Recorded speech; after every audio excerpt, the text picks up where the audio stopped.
अस्सलाम वालेकुम। वो नामुमकिन दुआओं पर हाथों को उठाना, वो रब देख रहा है तुम्हारा बार बार उसे मनाना। वो अलसमी है अपने बंदों की सुनने वाला, तुम्हारी हर फरियाद से बखूबी वाकिफ़ है। हर वो दुआ जो तुमने अपने रब से की, हर वो फरियाद जो ज़ुबान पर आने से पहले ही दम तोड़ की, हर वो इल्तिजा जो तुम ज़बान तक लाने की सिक्कत ना नहीं, वो जानता है सब दुआओं को कबूल करने वाला है। अपने हर दुख तकलीफ़ गम का इजहार सिर्फ अपने अल्लाह से किया करो, वो अपने बंदों की सुनने वाला है।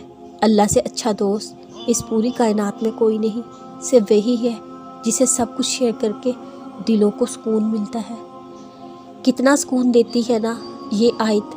अल्लाह ने फरमाया, डरो नहीं, मैं तुम्हारे साथ हूँ, सुन भी रहा हूँ और देख भी रहा हूँ। तुम अल्लाह की बड़ाई बयान करो और देखो कि वो किन किन तरीक़ों से वसीले बनाकर तुम्हारी मुश्किलें आसान करता है।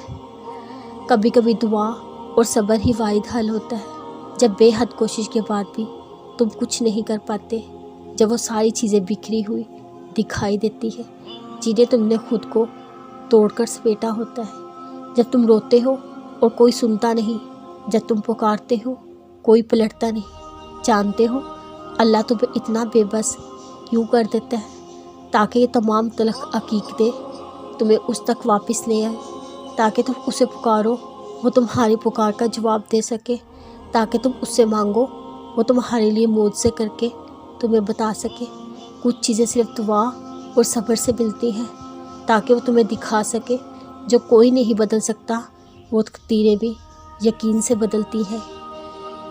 ताकि तुम इस बात को समझो कि बंद दरवाज़ों के पीछे छुपी हिकमतें अल्लाह के अलावा कोई नहीं जान सकता। ये कुछ चीज़ों को अल्लाह के हवाले कर देना ही बेहतर होता है, क्योंकि इसका फ़ैसला हमारे लिए कभी गलत नहीं हो सकता।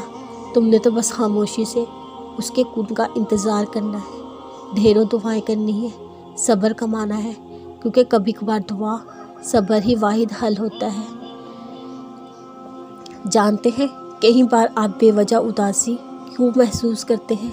क्योंकि अल्लाह चाहता है आप पर यह बात वाज़िया हो जाए, आप उसके बगैर कुछ भी नहीं है।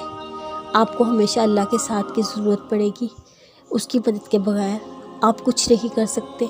उसका हुक्म ना हो तो आपको कोई मेहनत किसी काम नहीं आ सकती।